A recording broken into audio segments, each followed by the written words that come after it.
Ναι, κύριε Κυβερνήτα, επιστρέφω αμέσως. Μία ομιλία έχω να κάνω, 6-18 λεπτά είμαι πίσω. Λοιπόν, καλησπέρα. Αρχικά μην αγχώνεστε, δεν θα μιλήσω για το πολεμικό ναυτικό, οπότε αυτό δεν μου χρειάζεται. Αρχικά να σας πω πόσο χαρούμενος είμαι. Γιατί μιλώντας με μερικούς από εσάς στο διάλειμμα, όσον αφορά τι θέλω να κάνετε από εδώ και πέρα, τα τρία πράγματα που μου είπατε είναι αυτά που είχα σκεφτεί να σας πω κι εγώ. Που το λες και καλό, γιατί τελευταίος ομιλητής είμαι, μην είμαι και εκτός θέματος. Μούφα θα ήταν.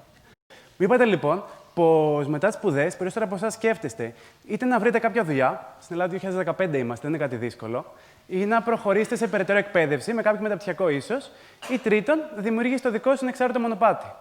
Υπάρχουν πάρα πολλές ωραίες ιστορίες και από τις τρεις κατηγορίες. Και καμία επιλογή από μόνος δεν είναι σωστή ή λάθος. Απλά θεωρώ πως η τρίτη επιλογή πιστεύω θα έπρεπε να φανεί κάπως περισσότερο. Το βασικό της εμπόδιο, η αιμονή μας για την τελειότητα. Βλέπετε, διστάζουμε να δημιουργήσουμε το δικό μας μονοπάτι, επειδή πολλές φορές είναι πιο απρόβλεπτο. Και με το να είναι πιο απρόβλεπτο, σημαίνει θα κάνουμε και πολλές φορές λάθη. Και αυτό έρχεται σε αντίθεση με την τέλεια σχεδιασμένη ζωή όπως έχουμε στο μυαλό μας.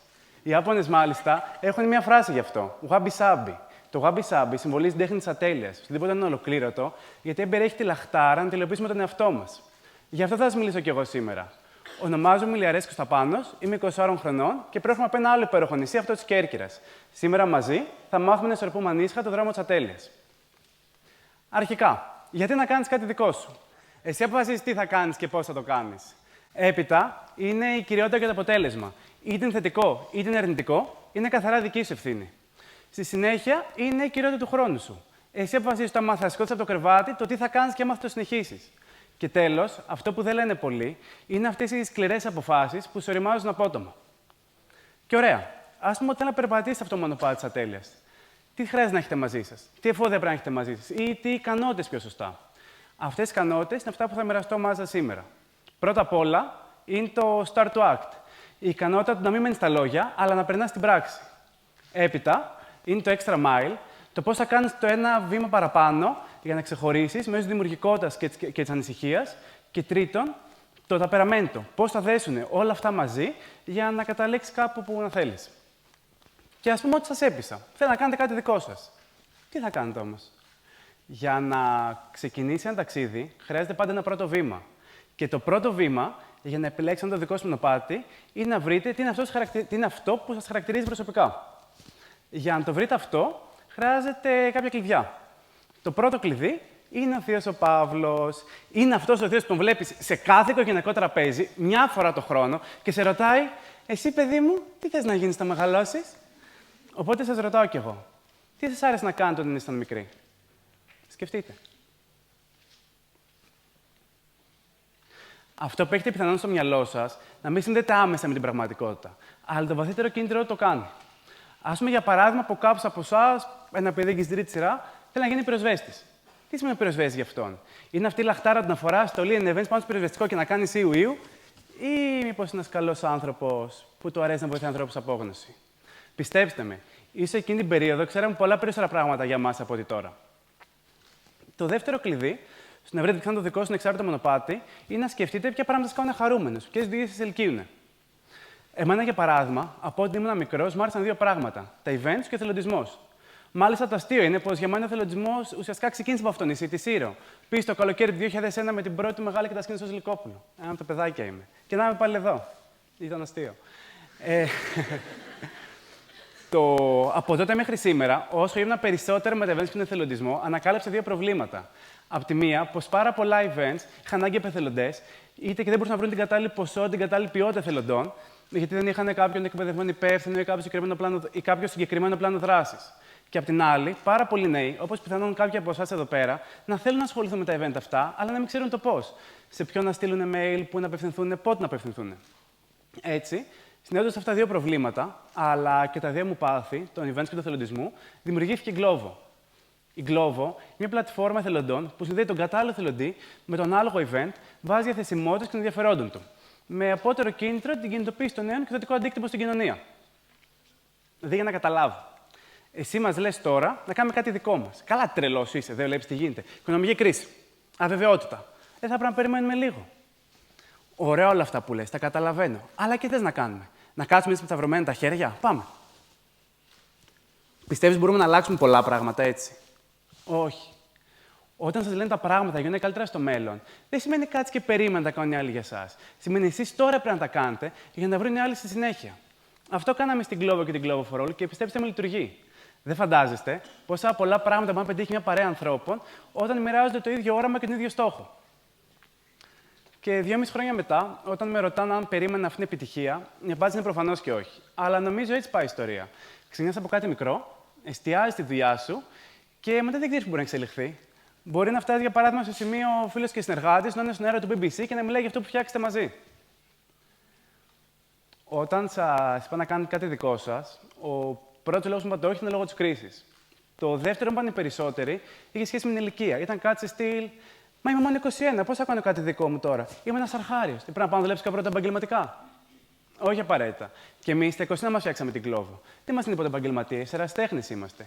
Και βασικά, πού είναι το κακό να είσαι ερασιτέχνης? Στα γαλλικά έτσι κι αλλιώς η λέξη προέρχεται, ο ερασιτέχνης προέρχεται από τη λέξη εραστής.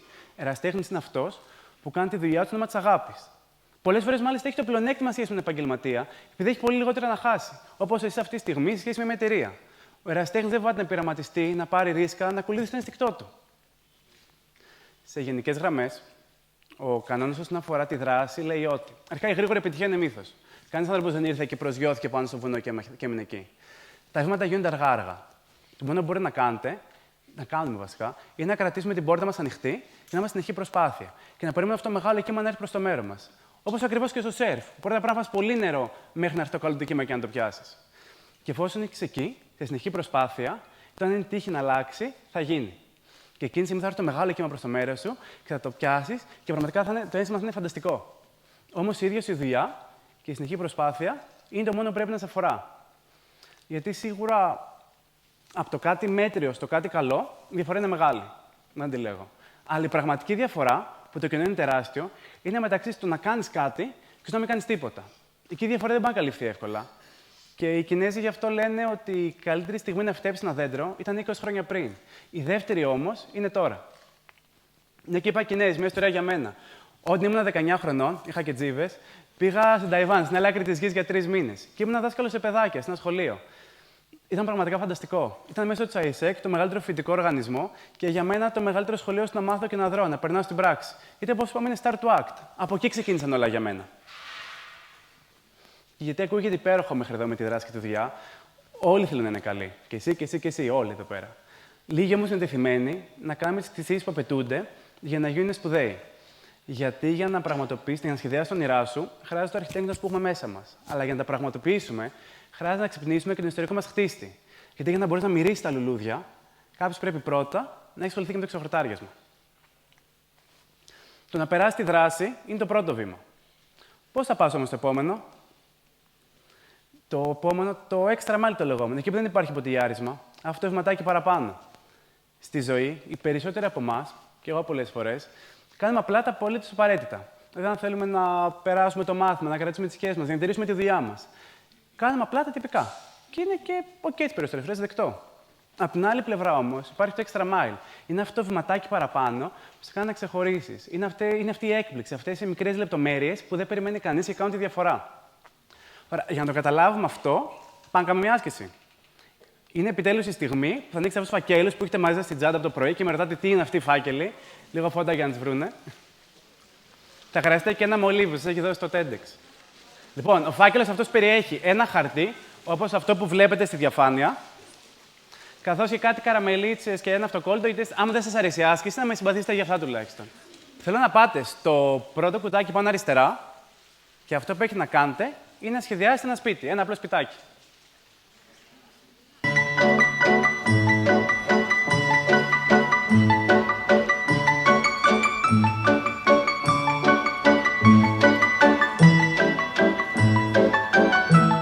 Σούπερ. Και αφού έχετε κάνει αυτό το σπιτάκι στο πρώτο κουτί, θέλω να πάτε τώρα στο άλλο κουτί πάνω δεξιά και πρέπει να σχεδιάσετε ένα ακόμα σπίτι, απλά αυτή τη φορά διαφορετικά από το πρώτο. Έτσι ώστε στην πάνω σειρά να έχουμε 2 διαφορετικά σπιτάκια.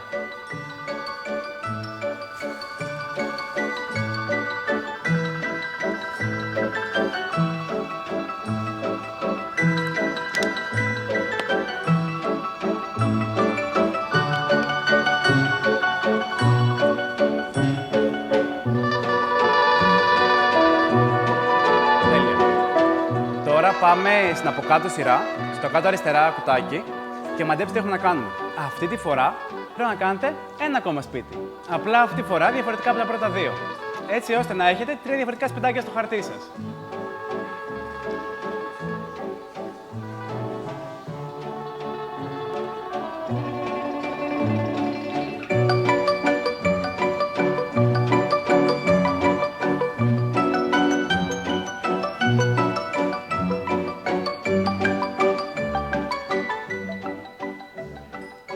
Τέλεια. Και τώρα πάμε στο κάτω κουτί, κάτω δεξιά, και μαντέψτε τι έχουμε να κάνουμε. Ποιος μπορεί να το βρει? Καλά, είστε φοβεροί. Πρέπει να κάνετε ένα ακόμα σπιτάκι, απλά αυτή τη φορά διαφορετικά από τα προηγούμενα 3. Έτσι ώστε να έχετε ένα χαρτί με 4 διαφορετικά σπιτάκια.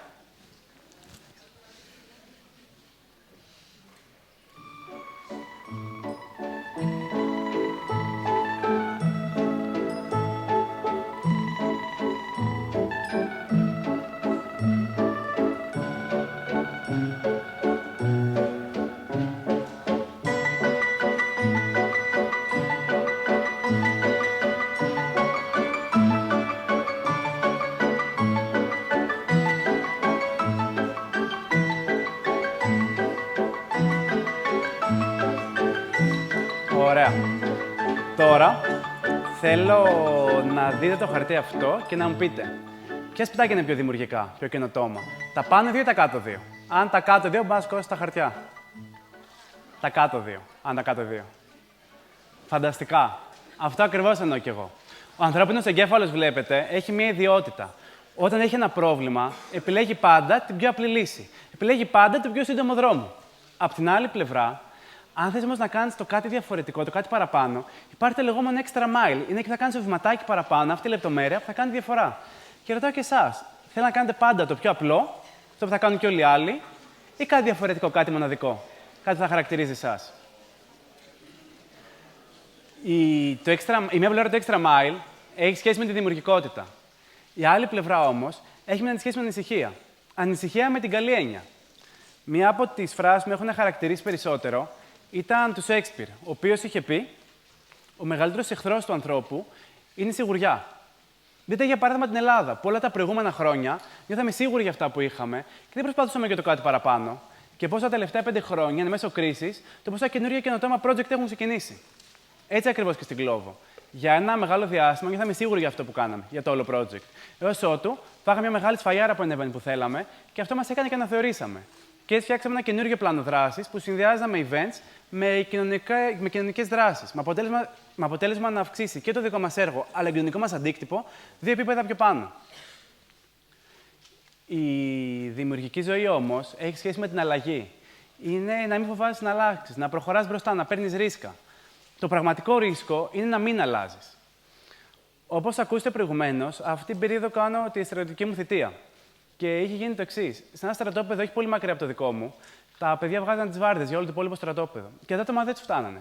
Οπότε πάνε και σε λένε στον διοικητή: κύριε διοικητά, ξέρετε, δεν βγαίνουν τα άτομα, κάτι πρέπει να κόψουμε. Ίσως αυτή τη βάρδια δίπλα στο παγκάκι. Και είναι ο διοικητής: μα ξέρετε, τώρα να κόψουμε μια βάρδια έχει σχέση με ένα ασφάλεια του χείρου. Πώς θα το κάνουμε αυτό? Και δεν ξέρω και πόσο σημαντική είναι συγκεκριμένη. Κάτσε να πάρω τηλέφωνο να ρωτήσω. Και παίρνει τηλέφωνο τον προηγούμενο διοικητή και τον ρωτάει: κύριε διοικητά, έχουμε αυτό και αυτό. Και του απαντάει: καταλαβαίνω τι μου λες, αλλά αλήθεια είναι πως η συγκεκριμένη βάρδια την άφησα κι εγώ όπως τη βρήκα. Κάτσε να πάρω κι εγώ τηλέφωνο να μάθω. Από τηλεφώνημα σε τηλεφώνημα, φτάσανε πίσω 6 διοικητές. Και όταν εκείνος ο διοικητής ακούει την ερώτηση στο τηλέφωνο, κάνει: μα καλά, ακόμα να στεγνώσει. Εμείς βάλαμε ένα ναύτη εκεί πέρα, επειδή είχαμε βάψει το παγκάκι και μην πάει και κάτσει κανείς. Καταλαβαίνετε. Από τότε μέχρι και σήμερα, κάθε μέρα, κάθε ώρα, κάποιος να σκοτάνε έτσι δίπλα εκεί πέρα, γιατί κανείς δεν σκέφτηκε, μήπως τελικά αυτό δεν χρειάζεται, μήπως μπορούμε να τα αλλάξουμε. Οπότε επιστρέφω και σας ρωτάω, πώς από εσάς ζωγραφίστε κάτι τέτοιο? Καλά, ναι, τμήμα βιομηχανικού σχεδίου, προϊόντων και συστημάτων και καλά. Όμως κάποιος από εσάς μπορεί να σκέφτηκε κάτι σαν κι αυτό. Γιατί αυτοί κάποιοι είναι και που πιθανόν. Μπράβο εκεί πίσω. Γιατί αυτοί κάποιοι είναι και πιθανόν θα κάνουν και αυτό το βηματάκι παραπάνω στο extra mile που ή σκεφτούν κάτι διαφορετικό. Γιατί μην πηγαίνετε προς τον υπερπατημένο δρόμο. Άμεση δράση, επίμονη προσπάθεια, δημιουργικότητα και ανησυχία. Υπέροχα όλα αυτά. Χρειάζεται όμως κάτι για να δέσουν. Το λεγόμενο ταπεραμέντο. Όπως σας είπα στην αρχή, μην ξεκινήσετε να κάνετε κάτι δικό σας, άμα είναι αυτό που αγαπάτε πραγματικά. Γιατί η επιχειρηματικότητα, βλέπετε, δεν είναι απλά ένας τίτλος. Γιατί πηγάζει την προσωπικότητά σου. Είναι το πώς έχει γεννηθεί. Γιατί ο χαρακτήρας και η φάση σου μπορεί να αλλάξουν. Αλλά οι ιδιοσυγκρασίες και το ταπεραμέντο σου μένουν για πάντα μέσα σου. Επιχειρηματικός είναι αυτός που αντί να γκρινιάξει για το σκοτάδι, θα ανάψει ένα κερί. Που αντί να παραπονηθεί για ένα πρόβλημα, θα σκεφτεί μια λύση. Και όχι μόνο θα τη σκεφτεί, αλλά θα την υλοποιήσει κιόλας. Και αυτό μου αρέσει στο TED. Γιατί γενικά διαδίδει ιδέες που αξίζουν. Το πρόβλημα είναι τα παράπονα αυτές τις μέρες είναι πολλά περισσότερα από τις ιδέες. Και για την ανθρωπότητα, και ειδικά τον 21ο αιώνα, αυτό που την κάνει να προχωράει μπροστά είναι οι πράξεις, όχι τα παράπονα. Όπως έχετε καταλάβει, είμαι πολύ χαρούμενος που είμαι εδώ πέρα μαζί σήμερα, γιατί έχουν ακουστεί πολύ ωραία πράγματα στο κόκκινο χαλί αυτό. Κάτι που με είχε χαρακτηρίσει εμένα προσωπικά ήταν μια φράση του Αμερικάνου φιλοσόφου David Henry Thoreau, ο οποίος είχε πει: όταν κυνηγάς τα όνειρά σου, σημασία δεν έχει τόσο τα αποκτήσεις, όσο το ποιος θα γίνεις πραγματοποιώντας τα. Και με αυτό είναι που θέλω να κλείσω, τη λεγόμενη ηθική. Μη σας νοιάζει αν θα βγάλετε ένα σκασμό λεφτά, ούτε άμα θα γίνετε διάσημοι. Δεν κρύβεται εκεί η χαρά, ώστε είναι χαρά της δημιουργικότητας και της προσπάθειας.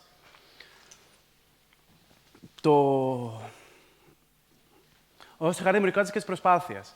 Ειδικά να σας νοιάζει να κάνετε αυτό που αγαπάτε, να προσπαθείτε συνεχώς γι' αυτό και να είστε εκεί πέρα. Και να μην σας νοιάζει, να κρατάτε το όνομά σας καθαρό, να μην συμβιβάζεστε. Γιατί από κάποια στιγμή και μετά το όνομα αυτό θα έχει τη δικιά του αξία. Θα είναι πολύ μεγαλύτερη από όλα τα άλλα.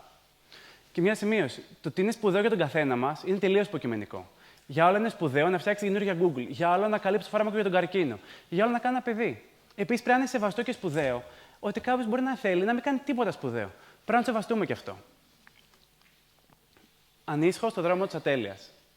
Αυτό σας περιμένει να διαβείτε, άμα θέλετε να δημιουργήσετε το δικό σας μονοπάτι. Και λέω να διαβείτε, γιατί αυτός δεν είναι τελικός προορισμός. Αλλά μόνο μέσω της ατέλειας μπορούμε να φτάσουμε κάτι που να αξίζει πραγματικά για μας. Κρατήστε αυτά που είπα και όπως είπε και ο BP, πατέρας του προσκοπισμού, προσπαθήστε να αφήσετε αυτόν τον κόσμο λίγο καλύτερο. Τέλος, τίποτα από όλα αυτά δεν θα έχει αξία άμα δεν είχαμε δύο πυλώνες να τα στηρίξουμε, δύο πηγές δύναμης. Όπως η αξία των συγγνώμη και ευχαριστώ.